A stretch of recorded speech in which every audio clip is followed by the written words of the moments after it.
Imagine a high-stakes diplomatic drama unfolding in the skies above Egypt, where a last-minute invitation threatens to derail an entire international summit. This is exactly what happened when Donald Trump's plan to bring Benjamin Netanyahu to a multinational Gaza Summit in Sharm el-Sheikh was abruptly scrapped after a stern warning from Turkish President Recep Tayyip Erdoğan. But here's where it gets even more intriguing.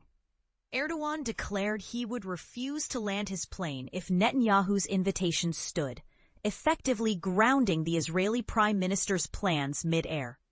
The saga began when Netanyahu accepted Trump's 11th-hour invitation to the summit, co-chaired by Trump and Egyptian President Abdel Fattah al-Sisi.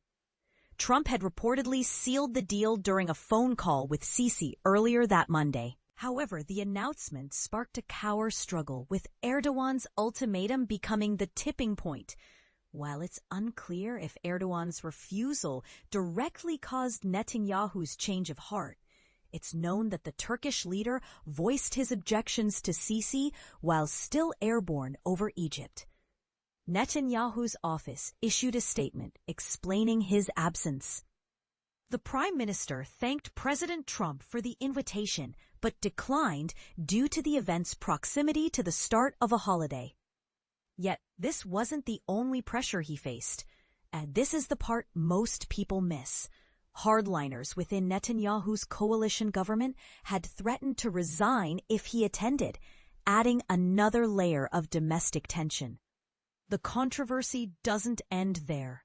Netanyahu's potential presence at the summit was already fraught with complications. The International Criminal Court has issued arrest warrants against him for alleged war crimes in Gaza, and while Egypt isn't a signatory to the court, his attendance would have been deeply contentious, especially among Arab states without normalized relations with Israel. Over 20 world leaders were set to attend the hastily organized event, but Netanyahu's inclusion risked overshadowing its purpose. Here's the real question. Could Erdoğan's stance be seen as a symbolic stand against Israel's actions in Gaza, which he has repeatedly labeled as genocide?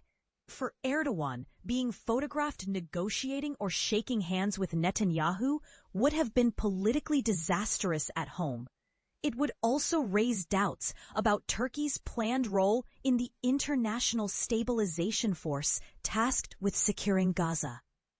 This incident underscores the immense challenges Trump faces in pushing Muslim countries to normalize relations with Israel.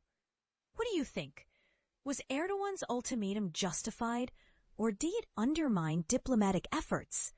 And does Netanyahu's absence highlight the deeper divides that still hinder peace in the region? Let us know your thoughts in the comments. This is a conversation worth having.